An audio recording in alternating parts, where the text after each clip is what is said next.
Praise the Lord, hallelujah. प्रभु की presence में आप सभी का स्वागत है। मैं हूं तेजपाल सिंह, आप देख रहे हैं ऑसम ग्रेस प्रेयर हाउस। और हम परमेश्वर का धन्यवाद करते हैं इस लाइव सेशन के लिए। इस लाइव सेशन में खुदावन मुझे और आपको और ब्लेस करने जा रहा है, और बहुत आयत की आशीष उसने हम में से हर एक को दी है।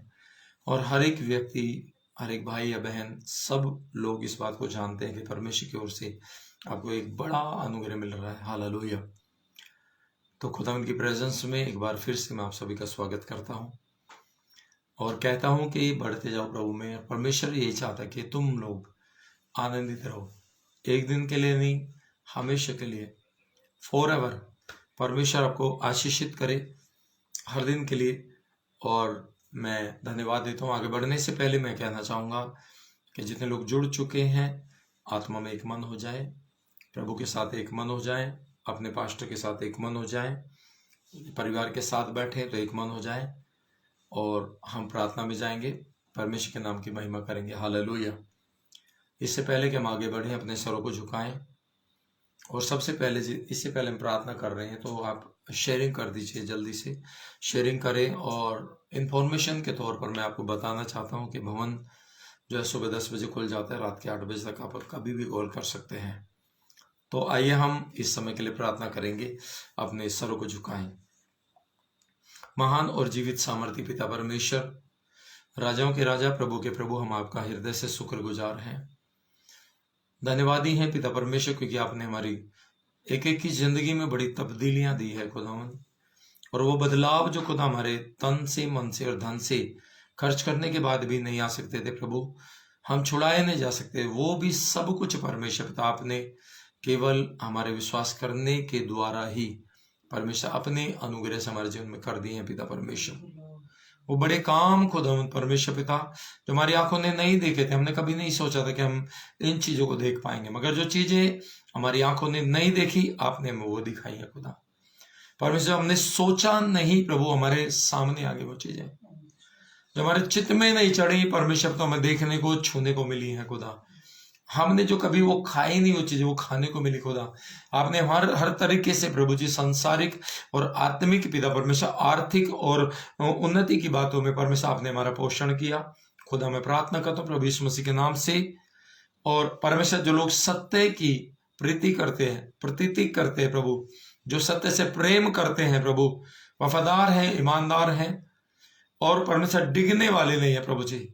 परमेश्वर जिन्होंने इस बात को मन में ठान लिया है कि वे शैतान को धूल चटा के ही दम लेंगे, परमेश्वर तो उन्हें और मजबूत कर प्रभु, उनकी लाठी में और ताकत दे प्रभु, उनकी छड़ी में पावर दे पिता परमेश्वर, उनकी प्रार्थनाएं स्वर्ग के सिंहासन तक पहुंचे खुदावंद। मैं प्रार्थना करता हूं प्रभु यीशु मसीह के नाम से खुदावंद। परमेश्वर पिता, आपका कलाम कहता है कि जो मेरे पास आएगा मैं उसे बाहर नहीं निकालूंगा। खुदा मैं तेरा धन्यवाद देता हूँ। आगे के समय पर आपके आस चाहते पवित्र आत्मा एक एक को छुए, एक एक घर बाहर, जो पर हर चीज पर परमेश्वर खुदा, चाहे कुछ भी क्यों ना हो, जो चीजें इनसे जुड़ी हुई हैं, जो लोग इनसे जुड़े हुए हैं परमेश्वर, वो सब के सब आशीषित हो जाएं। आज इस सेशन के द्वारा प्रभु, आपके वचन के द्वारा आप इन्हें ब्लेस करिए। यीशु मसीह के सामर्थ्य नाम में प्रभु सारा आदर, सारी महिमा आपको देते हैं। इस प्रार्थना को प्रभु यीशु मसीह के नाम से मांगते हैं, आमीन आमीन। हम सब आमीन बोलेंगे। और कितने लोग खुश हैं आज? मैं बहुत खुश हूं कि खुदा ने ये मौका में फिर से दिया रूबरू होने का, और खुश होना भी चाहिए, क्योंकि दाऊद इस बात को लिखा है कि ये दाऊद कहता, मेरे गीतों का विषय तू है प्रभु, मेरे मन की आराधना तू है, मेरे जीने का मकसद तू है, मेरे जीने का कारण भी तू है, मैं जीवन भर तेरे गुणगान करता रहूंगा। प्रभु की प्रशंसा करने के लिए दाऊद ने अपने हृदय की वेदना को उड़ेल डाला। दाऊद ने अपने हृदय में जो वो सोचता था, हृदय में जो वो प्रभु के प्रति कल्पना करता था, जो परमेश्वर को वो देखता था, वो कैसा होगा, उसका विचार कैसा है, उस खुदा के लिए, उस परमेश्वर के लिए उसने अपने आप को उंडेल दिया। और कहता, परमेश्वर मेरी आत्मा तेरा भजन गाती रहे सदा। कितने लोग आप हैं, आप में से कितने लोग हैं जो उसका भजन हमेशा जिंदगी भर गाना चाहते हैं, मगर वही लोग कैसे, अगर आप पवित्र स्थान में खड़े होने का मौका मिलता है तो पवित्र स्थान में खड़े होने का मौका उन्हीं को मिल सकता है जो ईमानदार, वफादार, और आपको मैं इस बात को बताना चाहता हूं, जो ईमानदार नहीं थे उनको परमेश्वर ने अपने याजक होने के योग्य नहीं समझा। वो याजक नहीं रहे, वो उसकी वेदी की सेवा नहीं कर पाए, वो परमेश्वर के आंगनों में सेवा नहीं कर पाए। बाइबल में लिखा, पुराने नियम में इस बात का जिक्र दिया गया है, खुदा का कलाम बताता है। हमें इस बात को समझने की जरूरत है, हम कैसे प्रभु के पास जा सके, क्योंकि वो पवित्र है। उन्हें मूसा को अपने पास नहीं आने दिया था जब तक वो अपनी ज्योति की उस गंदगी को दूर नहीं किया। हालेलुया। और पुराने नियम में बताया जाता है कि याजक जो होते थे वो महापवित्र होते थे। वो अपने वस्त्रों को 3 दिन पहले तो वॉश करते थे और अपने हृदय को वॉश करते थे, तैयार करते थे अपने आप को खुदा के पवित्र दिन के लिए, क्योंकि खुदा का कलाम कहता है कि मेरे पवित्र दिन को तो पवित्र करके मानना। ये हिदायतें दी गई थी, ये आज्ञाएं दी गई थी। और जब वो पवित्र होते थे उनको एक अधिकार दिया गया, उन याजकों को एक अधिकार दिया गया था, और वो अधिकार यह था कि वो लोगों का धन्यवाद, लोगों की भेंट लेकर के वो प्रभु के पास जाते थे। क्यों जाते थे? क्योंकि लोग वहां तक नहीं जा सकते थे, लोगों को वहां जाने का मौका नहीं मिल सकता था, क्योंकि लोग पाप में भरे हुए थे। बाइबल ये बताती है सब ने पाप किया, सब परमेश्वर की महिमा से दूर है, दूर है। वो महिमा करना नहीं चाहते। वो महिमा जब करते हैं जब उन्हें विपत्ति आती है। वो महिमा के लिए जब आते हैं जब उनका कोई काम रुक जाता है। वो महिमा करने जब आते हैं जब कहीं ना कहीं फाइनेंस में अटक जाते हैं, जब कहीं ना कहीं वो बीमार हो जाते हैं, जब कहीं ना कहीं उन्हें लगता है मृत्यु कब है, जब वो महिमा करने के लिए आते हैं। हालेलुया। मगर वहां क्यों नहीं आ सकते थे वो लोग? 3 हिस्से होते थे, सुनिए, 3 हिस्से। एक महापवित्र स्थान, एक पवित्र स्थान और एक आंगन। लोगों को आंगन में इकट्ठा होना पड़ता था, और आंगन में जब इकट्ठा होते, आंगन में कोई भी जा सकता था। वहां पापी भी जा सकता था, वहां धर्मी भी जा सकता था, वहां याजक भी जा सकता था। वो जनरल एरिया था, जैसे कि ट्रेन की जनरल बोगी। मगर जनरल को छोड़ के आप रिजर्वेशन में जा सकते हैं, मगर एसी में नहीं। एसी वाले का स्पेशल है। हालेलुया। ठीक उसी तरीके से 3 भाग थे, और इन 3 भागों में क्या था? महापवित्र स्थान जो था सबसे आखिरी में था। उसमें क्या था? उसमें थी परमेश्वर की आज्ञाएं, उसमें था परमेश्वर का संदूक, उसमें परमेश्वर की उपस्थिति। हालेलुया। और उस महापवित्र स्थान में और आंगन के बीच में एक और जगह थी जिसे बोला गया पवित्र स्थान, जिसमें याजक लोग खड़े होते थे। और वो याजक क्या करते थे? उन पापियों की टोकरियों को लेकर के, उन गुनाहों के जो बलिदान थे, जो वे विचार करके आते थे, वो बलिदान थे जो पापों की क्षमा मांगने के लिए आते थे, उनके उस बोझ को लेकर, उस भेंटों को लेकर के वो खुदा के सामने जाते थे। सुनिए ध्यान से, सुनेंगे तो समझ जाएंगे आपको कैसा जीवन जीना चाहिए, आपको कैसा होना चाहिए। तो क्या होता था? वो परमेश्वर के पास जब जाते थे वो थरथराते थे, डरते थे। उनकी टोकरियां शायद ऐसे कांपने लग जाती थी। क्यों? उनको ये डर लगता था कि मैं महापवित्र स्थान में प्रवेश तो कर रहा हूं, मैं वापस आऊंगा या नहीं आऊंगा, मैं जिंदा रहूंगा या नहीं रहूंगा। वो भय मानते थे, और जहां खुदा का भय है वो आज्ञाकारी रहते हैं। और जिसके पास खुदा का भय ही नहीं है, जो खुदा से डरते नहीं, वो किस बात की आज्ञा मानेगा? उसे 10 बार बोलो जब भी नहीं मांगो, कभी खुदा की आज्ञा नहीं मान सकते, परमेश्वर की आज्ञा। और ये उनके हानि का कारण है। हालेलुया। इस बात को ध्यान दीजिएगा। और मैं बहुत गहरी बात आपको बता रहा हूँ, बहुत गहरी बात है। आज शायद आपको नॉर्मल लग रही है, मगर कल का मतलब है आने वाले समय में शायद आपको पता लगे कि आपने जो किया वो बिल्कुल गलत था। मगर मैं आज आपको ये कहना चाहता हूं कि जब याजक लोग वहां जाते थे वो खुदा का भय मानते थे, और उन्हें इस बात का डर भी था, क्योंकि खुदा उसी समय हैंड टू हैंड न्याय करता था। आज हैंड टू हैंड न्याय नहीं होता। आज इसलिए वो लोग डरते नहीं, इसलिए लोग भेंट नहीं चढ़ाते, इसलिए प्रार्थना नहीं करते, उपवास नहीं करते। अरे खुदा मारेगा थोड़ी, अनुग्रह बहुत बड़ा है। अनुग्रह बड़ा है तो इसका मतलब ये नहीं है कि दंड बड़ा नहीं है। जिनको दंड मिलेगा उनका दंड बहुत बड़ा है, उन पर अनुग्रह नहीं हो सकता जब न्याय के सिंहासन के सामने होंगे। हालेलुया। मगर वो क्या करते? भय मानते थे। भय मानने का मतलब था वो अपने आप को पवित्र रखते थे, वो अपने आप में, हालेलुया, वो अपने आप में परमेश्वर के सामने जाने के योग्य अपने आप को बनाते थे। वो स्त्रियों से अपने घर में जो गृहिणी होती थी, उनकी पत्नियां होती थी, उनसे 3 दिन पहले संबंध नहीं बनाते थे। वो पवित्रता का जीवन जीते। 3 दिन पहले वो अपने वस्त्रों को धोते थे। 3 दिन का वो अलगाव का जीवन जीते थे, ताकि वो उन 3 दिनों में खुदा के पास जा सके। वो तैयारी के दिन थे। हालेलुया, सुनिए ध्यान से। और आज तो पाप करके भी लोग धन्यवाद बोलते रहते हैं। मैं उनकी बात नहीं कर रहा हूं, मैं उस याजक की बात कर रहा हूं जो ठहराया गया, जो टिका है, जो परमेश्वर जिसकी सुनता है। किसकी सुनता है? याजक की सुनता है। हालेलुया। याजक की खुदा सुनता, तो याजक को चाहिए वो पवित्र हो।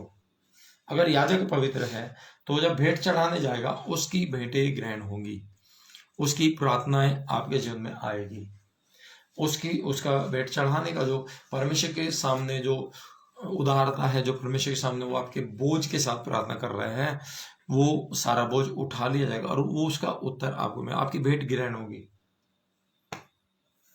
उसे भी इस बात का डर था, मैं इनकी भेंट लेकर जा रहा हूं, मैं आंगन वालों के लेकर जा रहा हूं, पवित्र स्थान से महापवित्र में जा रहा हूं, मगर उसे डर रहता था कहीं मैं गलत तो नहीं हूं। अगर वो गलत होता तो उसे इस बात का पता था कि मैं जीवित वापस नहीं आऊंगा, मैं जीवित वापस नहीं आऊंगा। हालेलुया। और ये नहीं कि याजकों का ही है, हर एक विश्वासी का भी यही हिस्सा है। हर एक विश्वासी को भी परमेश्वर उसी दशा में नापता है। परमेश्वर कहते हैं जिस नाप से तुम नाप रहे हो, उसी नाप से मैं तुम्हारे लिए नाप रहा हूं। हर एक विश्वासी का भी है कि उसके अंदर भी खुदा का भय होना चाहिए। अगर खुदा का भय है तो आज्ञा को फॉलो भी करेगा, वो कभी अनसुनी नहीं करेगा। अनसुनी कौन करते हैं? जिन्हें वचन की जरूरत नहीं है। हालेलुया। लगे रहे, अगर नेटवर्क नहीं तो लगे रहे। हालेलुया। नेटवर्क अपने आप ठीक हो जाएगा। तो खुदा का हम शुक्र करते हैं। तो वो क्या करते थे? पुराने नियम में जब याजक भेंट लेकर के जाते थे, तो जहां हम बेल्ट बांधते, बेल्ट पैंट, जो लोग पैंट पहनते हैं वो जानते कि बेल्ट बांधते हैं। बहनें भी तगड़ी बांधती हैं, ज्वेलरी वाली, उन्हें पता है बेल्ट जहां बांधते हैं। तो वहां पर एक फीता, मोटा चौड़ा फीता बांध दिया जाता था, कमर बंद होता था वो, और उसमें एक बड़ी रस्सी कहाँ तक? जो पवित्र स्थान से लेके, महापवित्र से लेके और आंगन तक होती थी। वो इसलिए बांधी जाती थी कि वो याजक जब वो वहां जा रहा है और भेंट चढ़ा रहा है, अगर वो पवित्र है तो भेंट चढ़ा के वापस आएगा। अगर उसकी गलती तो वहीं आंगनों में मूर्छित होकर के मर जाता था। ठीक उसी तरह जैसे हनन्याह और सफीरा की भेंट थी, उनके मन में कुछ था, उनके हिसाब किताब में कुछ था, प्रैक्टिकल वो कुछ और थे, माइंड में कुछ और चलता। आज एक विश्वासी जब प्रैक्टिकली किसी और तरीके से चलता है और उसके मन में कुछ और चलता है, तो वो भी हनन्याह सफीरा की तरह हो सकता है। आपको लगे अभी बहुत सारी चीजें आशीषित हो रही हैं, मगर ये इसलिए हो रही कि पहले परमेश्वर ने दिया था। अब जो वो रहे ना, वो आने वाले समय में कटेगा। आने वाले समय में वो ब्लेस नहीं रहेगा। हालेलुया। हनन्याह सफीरा को धन उसी समय मिला, पतरस के पैरों पे गिर के वो उसी समय मर गए, और जैसे वहां पर याजक थे, सेम टू सेम।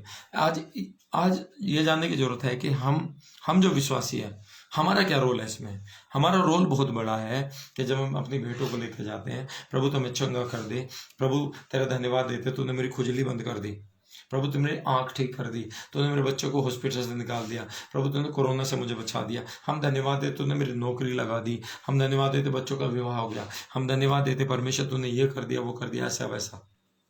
आमीन। जब हम धन्यवाद की भेंट लेकर के जा रहे हैं, अगर हमारे अंदर खुदा का भय नहीं है, तो भेंट कैन की तरह ठुकरा दी जाएगी।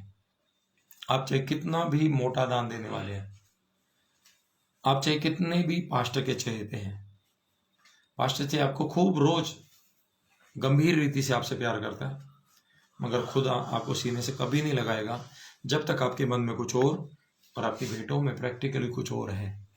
तो ये ध्यान रखिए कि खुदा का भय मानने वाला, खुदा का खौफ मानने वाला आशीषित होता है। वो हमेशा ही कोशिश करता है मुझसे कोई गलती ना हो जाए। तो जब याजक जाता, वो पापी होता था, तो वो मर जाता था। अब कौन जाए उठाने उसको? कौन जाए उठाने? क्योंकि सब पापी थे, जो भी जाएगा वो भी मरेगा। दूसरा है वो मरेगा। कोई पवित्र हुआ, महापवित्र हुआ, तो वही उन्हें खींच के बाहर ला सकता है। इसलिए लोग क्या करते थे, ये याजक चुना जाता था, इसकी पवित्रता देखी जाती थी, इसका निपुण तरीके से पूरी तरह से इसे सिखाया समझाया और परमेश्वर की रीति से इसे पूरी शिक्षा दी जाती थी और इसे पवित्र रहने के लिए अगुवाई की जाती थी। और जब ये निपुण होते थे तब जाकर के परमेश्वर की सेवा करते थे। हालेलुया। अब कौन जाए, कोई निपुण नहीं था, यीशु मसीह से अलावा कोई नहीं। उस समय यीशु मसीह नहीं आए थे, मगर क्या वो रस्सी जो बांधी जाती थी, लोग उसे खींचते थे, लोग उसे खींच रहे थे। क्यों खींच रहे थे? क्योंकि भवन में से कुछ उठा के नहीं ला सकते वो, पर में संदूक को हाथ नहीं लगा सकते। पुराने में लिखा, एक व्यक्ति, संदूक फिसल गया था और एक व्यक्ति ने हाथ लगा दिया उसको, उन्होंने सोचा मैं संभाल लूंगा, उसी समय मर गया वो। छू नहीं, पवित्र नहीं था, वो चुना ही नहीं गया था उस काम के लिए। जो काम के लिए हम चुने नहीं गए हैं, हम उसे करते हैं, हम कभी सफल नहीं हो सकते। और जिस काम के लिए हम चुने गए उसे करेंगे तो हम सफल होंगे। ये बहुत ही बड़ा एक भेद है जिसे लोग नहीं समझ पाते हैं। हालेलुया। तो वो रस्सी से खींच रहे, क्यों खींच रहे रस्सी से? कि हम उसे बाहर खींच रहे, उस लोथ को जो मर गया अंदर उसे बाहर ले। तब लोगों को उस याजक की पोल पट्टी खुल जाती, अच्छा बड़ा धर्मी बनता था, देखिए कितना पापी था, इसीलिए मर गया। आज ये जो लोगों की मैं बात कर रहा हूं, ये लोग आज भी वही करते हैं। देखो ये पापी, देखो पास्टर जी, देखो ठीक नहीं। मगर जो आंगन में खड़े जो भेंट लेकर आए वो धर्मी नहीं थी, पत्थर मारने वाले भी धर्मी नहीं थे। हालेलुया। जो भेंट लेके आए उनमें भी कुछ ना कुछ खोट था, सबको अनुग्रह की जरूरत थी। इसलिए सबसे जरूरी, अगर हमें पवित्रता में रहना है, अगर हम प्रभु से प्रेम करते हैं, सचमुच में प्यार करते हैं, तो 2-3 बातें उनमें मिलती है। क्योंकि वो रोज दाऊद परमेश्वर से प्रेम करता था, वो दाऊद परमेश्वर कभी नहीं छुपा। हालांकि उसने पाप कर दिया था, मगर पाप करने के बाद भी प्रभु के पास सामने आया और कहता, हाँ मुझसे पाप हो गया, हाँ मुझसे पाप हो गया, मुझे माफ कर दे प्रभु। आदम की तरह मुंह नहीं छुपाया, आदम की तरह दोष नहीं लगाया, मगर वो अपने गुनाहों का अंगीकार किया और यही उसके लिए फिर से उठने का कारण था। और उसने वो किया जो खुदा ने कहता रहा। हालेलुया। एक सत्य का आत्मा जिसके अंदर होता है वो सच बोलता है। हालेलुया। झूठ नहीं बोलता। झूठ से किसको चाह होती है? जो नरक में जाने वाला, वो झूठ को प्यार करता है। बाइबल प्रकाशित वाक्य, प्रकाशन की पोथी जो है, प्रकाशन की पोथी जड़ी बाइबल में आखिरी अध्याय है, उसमें क्या लिखा? जितने भी लोग झूठ के चाहने वाले हैं, जो झूठ को सुनते बहुत है, आप झूठ वाली मंडली में रहते हैं, झूठ को गढ़ते हैं, किसी बात के लिए झूठ बोल दो, लिखा वो परमेश्वर के उस नगर से बाहर रहेंगे, फिर चाहे कोई कुछ भी कर ले। सबसे जरूरी है खुदा का भय। जिसके अंदर खुदा का भय है वो हर एक प्रत्येक दिन इस बात की चेष्टा में रहता कि कैसे मैं और पवित्र हो जाऊं, कैसे मुझे और दान और वरदान और काम करने का मौका और प्रभु की भक्ति करने का मौका और कुछ अच्छा हो जाए मेरे से, और कुछ भला काम हो जाए मुझसे, आज मैं कुछ और करना चाहता हूँ। उसे खुशी मिलती है। परमेश्वर का भय मानने वाला व्यक्ति पवित्रता में बना रहता है, उसकी आज्ञाओं में बना रहता है, उसके संग संग चलने वाला होता है वो। अब्राहम को देखो, हमेशा अब्राहम की सुनते हैं। और बहुत सारे लोग, याबेश को देख लो, छोटा बच्चा था और उसने कोई गलती नहीं की, खुदा से मांगा तो मेरी हद बढ़ा दे, एक ही बार में प्रार्थना सुन ली गई। और आप में से कई लोग जिनकी प्रार्थना आज तक नहीं सुनी गई। क्यों? रीजन क्या? याबेश क्या लोहे का बना हुआ था? नहीं। आप क्या मिट्टी के? हाँ आप मिट्टी के, याबेश भी मिट्टी का था। हालेलुया। जीवनदायक हम नहीं थे, जीवनदायक यीशु मसीह। अंतिम प्रथम आदम जो है, जो आदम प्रथम था, पहला आदमी था, उसने पाप को लाया संसार में, हमें भ्रमित कर दिया। आज भी भ्रमित है, आज भी झूठ बोलते हैं, आज भी चोरी करते हैं, आज भी अधर्म की बातें करते हैं, आज भी गंदा देखते हैं लोग, आज भी परमेश्वर को नहीं मानना चाहते हैं। ऐसे लोग हैं ना, आज भी ऐसे लोग हैं जो अपने आप में धर्मी हैं, मगर उनके मन का मैल अभी भी धोया नहीं गया है। मन में कुछ और चल रहा है। कहते हम धर्मी हैं, खूब वचन सुनेंगे, खूब लाइव बैठेंगे, खूब वो प्रार्थना भी करेंगे, दान भी देंगे, उपास भी देंगे, मगर जहाँ परमेश्वर पवित्रता की बात आती है, हाजिर जवाबी की बात आती है, वो पीछे हो जाते हैं। एक व्यक्ति यीशु के पास आके और यीशु ने एक ही सवाल किया, तुझ में एक कमी से दूर कर ले, पीछे हो गया, साइड हो गया, बस सारा कर दिया मैंने, ये नहीं कर सकता। भय मानने वाला सब कुछ कर सकता है। जो भय मानता है वो सब कुछ प्रभु के लिए छोड़ सकता है, सब कुछ कुर्बान कर। उसे पता है कि प्रभु यीशु मसीह ने मेरे लिए अपनी जान कुर्बान कर दी, मैं कम से कम अपनी कमीज तो कुर्बान कर ही सकता हूँ, अपनी टाई कुर्बान कर सकता हूँ। हालेलुया। मेरे पॉकेट में ये है, मैं इसे कुर्बान कर सकता हूँ। हालेलुया। मेरे पास जो है, मेरे पास घर है, मैं खुदा के लिए दे सकता हूँ। ये खुदा के भय मानने वालों की बात है। और जिन्होंने ऐसा किया वो लोग क्या हुए? सुन, दूसरा राजा देखते हैं, वहां देखते हैं किस तरह के बारे में। जहाँ पर खुदा का दास रहता था, उसने अपना घर का एक हिस्सा खुदा के दास को दे दिया। उसका रिजल्ट क्या है आप जानते हैं। मगर मैं संसार में एक बात को देखता हूँ जो बहुत ही पावरफुल बात है। बात यह है कि लोग हाँ और आमीन में लेने में बड़े विश्वासी हैं। प्रभु से कुछ लेना, धन लेना, आ जाओ जी, सब कुछ आ जाओ जी, मगर जब देने की बारी तो खुदा को कुछ देना पड़े तो वो दिखाएंगे। खुदा से, अरे कहाँ है तू? प्रभु मैं नंगा था, छुप गया था। कैसे नंगा था? मेरे मन में नंगाई आ गई, क्या हो गया? बेईमान हो गया। लेने के लिए तो यही है हमें, पर देने में मुझे दर्द हो रहा है। हालेलुया। तो याजक ऐसे नहीं थे। याजक को थोड़ा मिलता था, संतुष्ट थे वो, मगर उसमें से भी अगर उन्हें किसी को देना पड़ता था, वो क्या करते? गरीबों की सहायता कर देते थे। उन्हें याजकों के पास एक 3 सूल वाला कांटा, बाइबल में लिखा 3 सूल वाला कांटा होता था।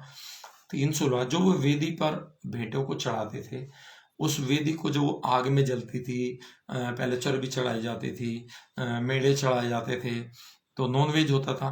तो क्या होता था, वो उस आग को हिलाया करते थे, आग को हिलाया करते थे। आपको मालूम है, जब कोई मर जाता है, सुनिएगा ध्यान से, जब कोई आदमी मरता है उसे चिता पे जलाया जाता है, जलाया जाता है या नहीं जलाया जाता है, तो क्या करते हैं उनके घर के लोग? थोड़ी देर बाद जाके एक बांस लेते हैं, बांस को लेके उस मृतक आदमी की लोथ को हिलाते हैं। क्यों हिलाते हैं भाई? उसे वेदी समझ के हिलाते, पर वो वेदी नहीं है। सुनिए ध्यान से, मगर परमेश्वर के दास ऐसा करते थे। क्यों? उन्हें ये बताया गया था ऐसे ही करना। वेदी पर जो भेंट चढ़ाई जाती थी, जो उस समय जलती थी, भस्म होती थी, उसे 3 सूल वाला, आजकल तो उसे मोड़ के त्रिशूल कह दिया उसे। हाँ, 3 सूल को त्रिशूल ही बोला जाता है। वो त्रिशूल जो बाइबल में लिखा हुआ है, वो उसमें लगा करके वो मांस में गड़ जाता था, उसे हिलाते थे वो। और जब उस भाले को वापस खींचते थे, जितना भी उसमें आता था, चाहे वो 2 किलो आए, 1 किलो आए, या 50 ग्राम आए, या 250 ग्राम आए, उसी को याजक खाते थे।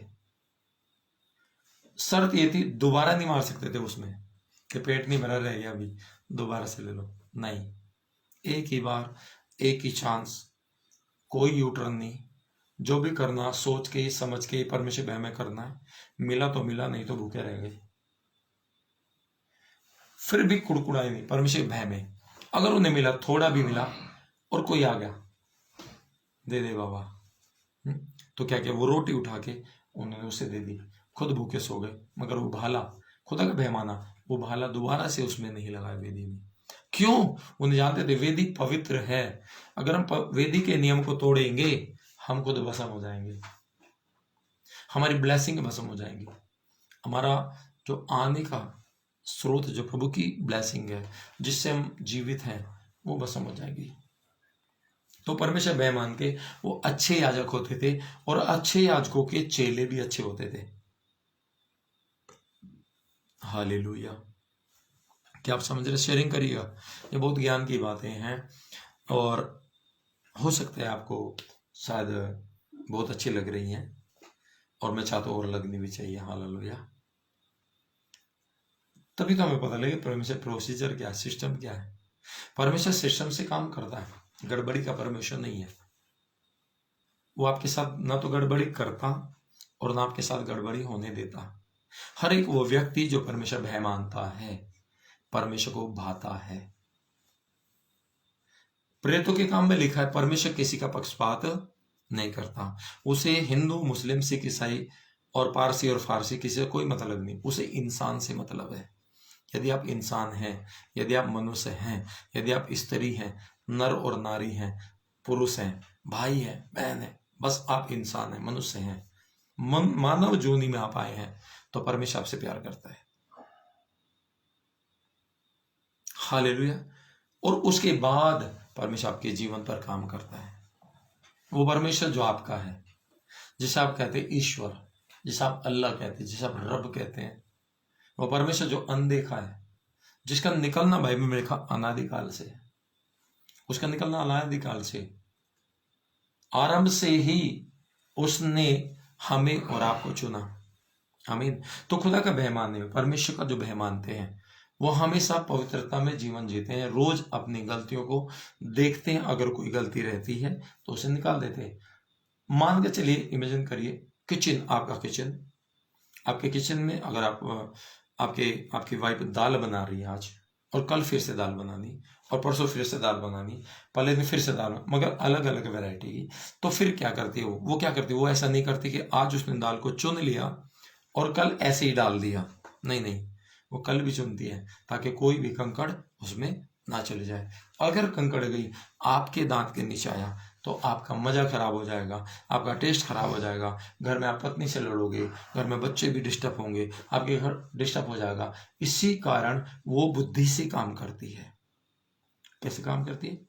बहनें क्या जो किचन में खाना अच्छा बनाती है, कैसे काम करती है? बुद्धि से काम करती है। और वो बुद्धि वो है जो परमेश्वर ने दी, वो परमेश्वर के सिस्टम को जानती है, पहचानती है।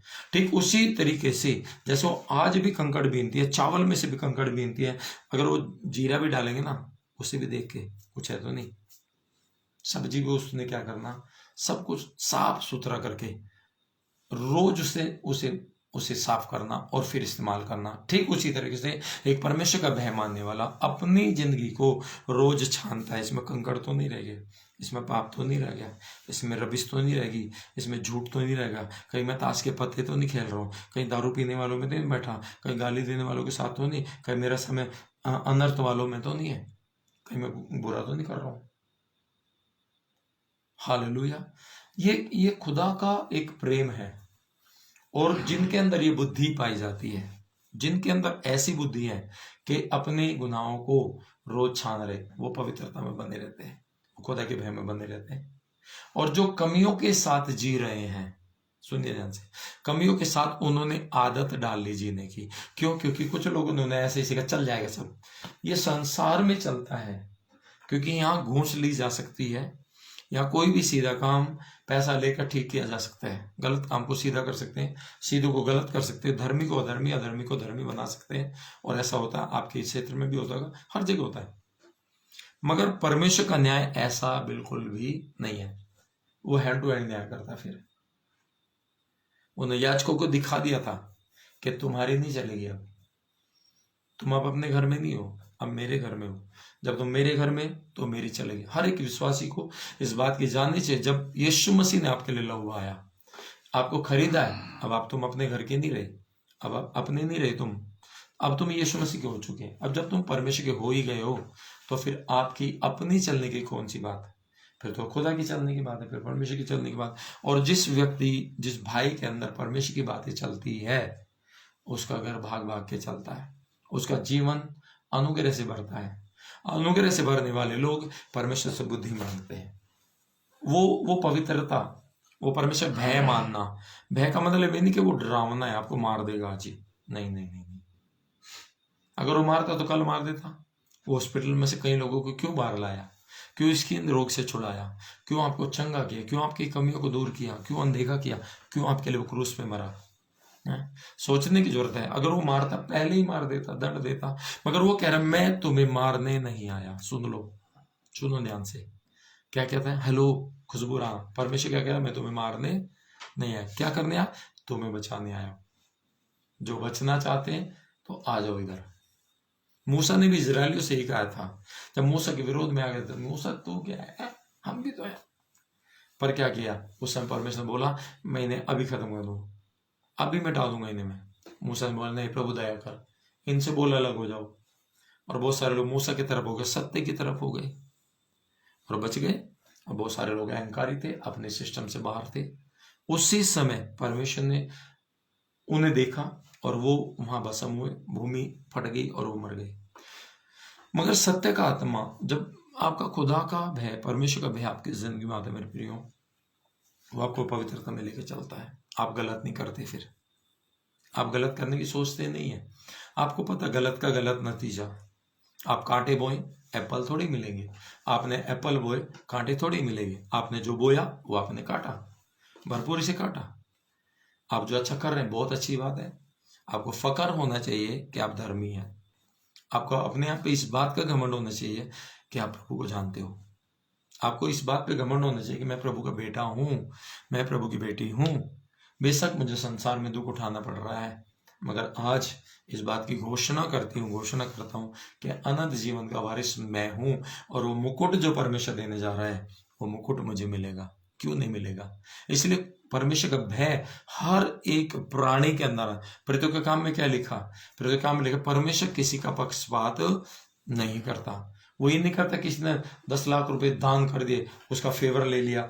कोई 2 कौड़ी दान में दे गया, 2 दमड़ी डाल दिया, किसी ने 10 रुपये दान में डाले, उसका फेवर नहीं। नहीं नहीं नहीं, उसके लिए वो भी बराबर है और वो भी बराबर है। वो 2 लाख इसलिए दे रहा है क्योंकि उसे उस योग्य बना के वो 2 दे सकता है। उसने 10 रुपए इसलिए दे, वो 10 के योग्य है, उसे 1 तोड़ा दिया गया। हालेलुया। मगर जिसे ज्यादा दिया गया, बाइबल कहती है उससे ज्यादा हिसाब लिया जाएगा, जिसे कम मिला उससे कम हिसाब लिया जाएगा। बात तो यहाँ पर टिकी हुई है। हालेलुया। तो वो कहता हर एक, वो पक्षपात नहीं करता, हर वो जाति जो उससे डरती है, जो उससे भय मानती है, जो परमेश्वर का आदर करती है, वो व्यक्ति उसे भाते हैं, उसे अच्छे लगते हैं। और जो परमेश्वर की नजरों में चढ़ गए, जो परमेश्वर को अच्छे लग गए, उनकी नैया पार हो गई। वो खुदा के दिल में बसे, हृदय में बसे। शेयरिंग करते रहिएगा। हालेलुया। बात यह नहीं कि हम कर क्या रहे हैं, हम अपनी मर्जी तो रोज ही करते हैं। अपना जीवन अपनी मर्जी से हम जीते हैं, रोज जीते हैं। धर्मी होने के बावजूद भी हम अपने जीवन का रिमोट अपने हाथ में रखते हैं। हालेलुया। और ये बहुत कठिन बात है।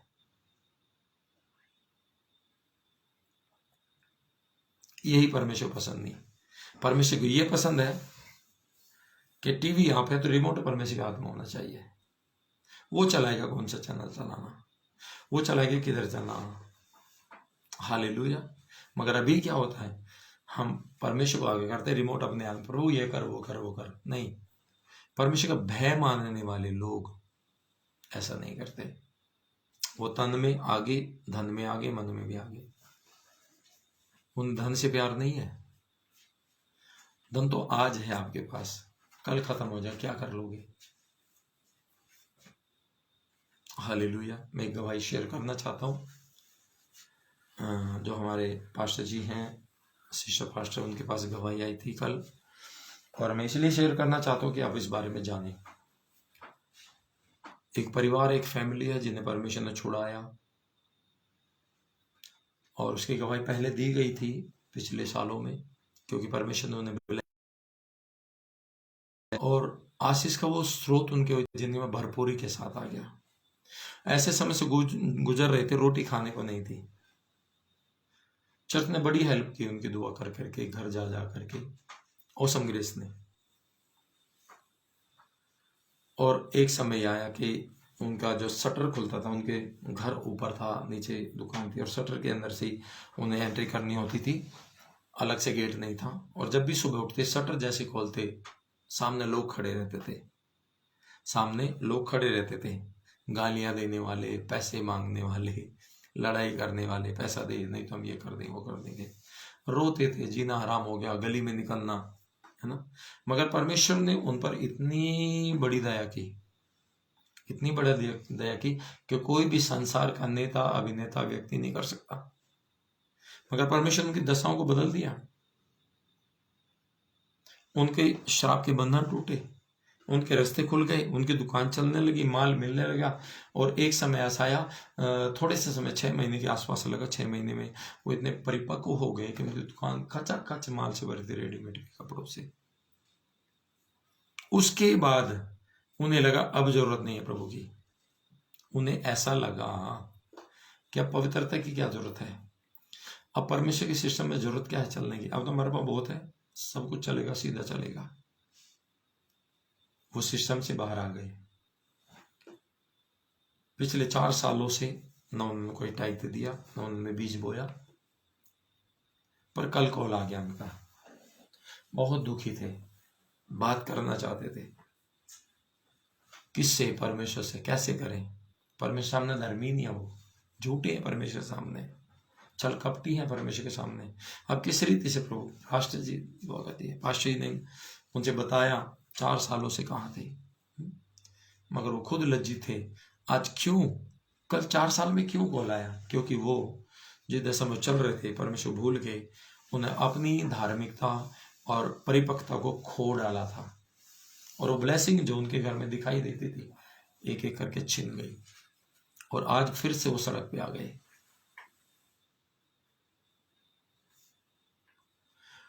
खुदा फेवर देता है, अनकंडीशनल प्रेम है उसका, हालेलुया। पर उस अनकंडीशनल प्रेम में हम चलने वाले तो होने चाहिए। हम सिस्टम दिया गया, सिस्टम में हम चलने वाले होने चाहिए।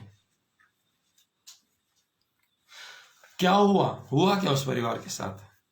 हो सकता है आपके साथ ऐसा हुआ हो, जहां से वो उठाए गए थे कीचड़ में से, फिर से कीचड़ में चले गए, दबाक छपाक। और जब छपाक हुआ सारे सन गए, पहले से भी दुर्गति ज्यादा हो गई। कारण क्या रहा? अगुवों को तुच्छ जानना, परमेश्वर को भय ना मानना, परमेश्वर आदर में ना चलना।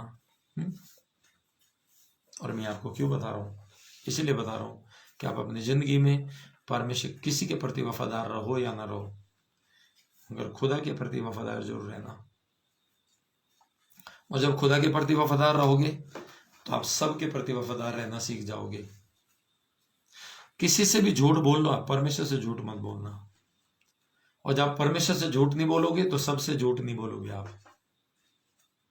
हालेलुया। ये हकीकत है, क्योंकि जो उन्होंने बोया अब काट रहे हैं। अब 4 साल में जो बोया था, अब अगले 4 साल उनके काटने के हैं। फ्लैट चल गया। अब क्या होगा?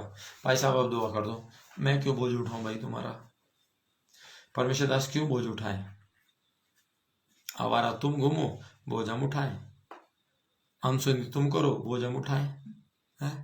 ये तो यीशु ने कहा था, पिता ही नहीं माफ करे, पता ही नहीं क्या कर रहे, माइंड ही नहीं चल रहा है, दिमाग से चल ही नहीं रहे हैं, जो चाहते हैं वो करते हैं, है ना?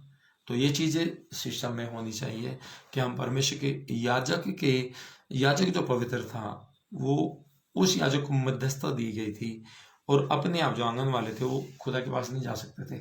वो आज भी ऐसा नहीं कि आप डायरेक्ट यीशु के पास चले जाएंगे। आप कहीं नहीं कि ओसम ग्रेस के द्वारा या कोई और मिनिस्ट्री के द्वारा या टेलीविजन के द्वारा, टेलीफोन से प्रभु यीशु मसीह को जाना। और माध्यम जब आपका टूटा, जब आपका माध्यम का रिश्ता टूट गया, आप जहां से उठाए गए थे फिर से दबाव वहीं चले गए। और कुछ लोग वहीं जाने वाले भी हैं, क्योंकि जो उन लोगों की तरह के मैं बात करना चाहूँ प्रेतों के काम की, जब हनन्याह सपेरा की बात करते हैं, क्या वो उठाए नहीं गए थे? उठाए गए थे, दशाओं से उठाए गए थे, अच्छे हो गए थे, धर्मी हो गए थे, धनी हो गए थे, और कलीसिया में कुछ बोने के लायक बन गए थे, और इसलिए वो एक जमीन को बो करके बोने के लिए आ गए थे। उनके मन थे, खुल गए थे, मगर उनके मन में जो था प्रैक्टिकल में कुछ और था, है ना? तब क्या हुआ?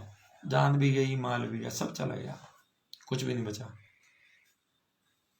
तो सबसे बड़ी चीज यही है कि खुदा का भय मानना बुद्धि का मूल है। बुद्धि आएगी तो आप सब कुछ परमेश्वर के साथ चल के पा सकते हो। Okay, God bless you. मैं आपके लिए प्रार्थना करता हूँ। आंखों को बंद कीजिए। और कल सुबह का जो लाइव सेशन है, वो कल सुबह लाइव सेशन नहीं होगा, फेसबुक पर भी नहीं होगा, और यूट्यूब पर भी नहीं होगा। आप इस बात को अपने व्हाट्सएप के माध्यम से दूसरों को जरूर बताएं। कोशिश करेंगे कि कल शाम को हो जाए। दुआ करते हैं, धन्यवाद करते हैं। धन्यवाद यीशु मसीह, महान और जीवित परमेश्वर, हम तेरा शुक्र करते खुदा, जैसा इन्होंने सीखा आज वैसे ही बनने पाए। पिता परमेश्वर, आपका आत्मा इनके जीवन में काम करे।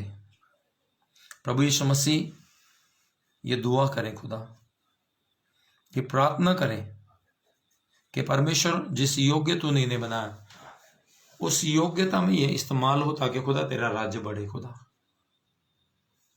और परमेश्वर जहां तूने इन्हें ठहराया वहां पर ये इस्तेमाल हो सके। इनकी सुंदरता वहीं लगेगी जहां तूने इन्हें रखा है खुदा, और कहीं जगह सुंदर लग ही नहीं सकते खुदा। हम प्रार्थना करते परमेश्वर के जन को तेरी आशीष चाहते हैं, तेरे नाम की महिमा करते हैं पिता। चाहे देश से विदेश से कहीं से भी देख रहे हैं प्रभु, इनको आशीष दे खुदा। तेरा आत्मा इनके जीवन में काम करे, प्रत्येक व्यक्ति ईमानदारी से सच्चाई से खुदा तेरे साथ हो। प्रभु इस ऑसम ग्रेस में ऐसे लोगों की आवश्यकता है जो हाँ की हाँ और ना की ना करते हैं खुदा। बाकी लोग पिता परमेश्वर टाइम पास है प्रभु, उन्हें दूर कर खुदा, या उन्हें सुधार परमेश्वर, दोनों में से एक काम करके वो सुधरे परमेश्वर पिता। तेरा धन्यवाद, हालेलुया। हम तेरा शुक्र करते हैं, तेरी महिमा करते हैं, यीशु मसीह के सामर्थ्य नाम में मांगते हैं, आमीन। Hallelujah, praise the Lord. हर दिन सुबह 4 बजे जैसे लाइव सेशन होता है, आप सब उसी तरीके से प्रार्थना में बने रहेंगे, मेरा विश्वास है। मैं विश्वास करता हूँ कि कल सुबह आप 4 बजे लाइव बने रहेंगे। मैं यहाँ पर आपके साथ में प्रार्थना में रहूँगा, ऑफलाइन, ऑनलाइन नहीं, ऑफलाइन। और कम से कम 6 बजे तक आप प्रार्थना करें, और प्रार्थना करें, अपने लिए प्रार्थना कीजिए, टीम के लिए प्रार्थना करें, और ख़ास तौर पर भवन के लिए प्रार्थना करें। हालेलुया। और ये जिम्मेदारी आपकी और हमारी भी है। जो भी आपको बात करनी, जो भी सवाल है, जवाब है, जो आप इस समय कमेंट्स दे रहे हैं, आप कॉल करें कल, और कल आप जवाब ले सकते हैं। Praise the Lord. शेयरिंग करिएगा, और खुदा की ब्लेसिंग हर एक के ऊपर ठहरे, आपके परिवार बचाए जाए, आप बचाए जाएं। हालेलुया। इसीलिए ज़रूरत है कि खुदा में आगे बढ़ने की। जो मैंने बताया, जिनको लगता है कि मैं इस वचन को सुनते सुनते भूल गया हूँ, फिर से सुनिए। ज़्यादा टाइम का नहीं, आधे घंटे का वचन है, फिर से सुनिए और आपके पूरी तरीके से समझ में आ जाएगा। God bless you all. प्रभु आपको आशीष दे। जय मसीह की। Praise the Lord.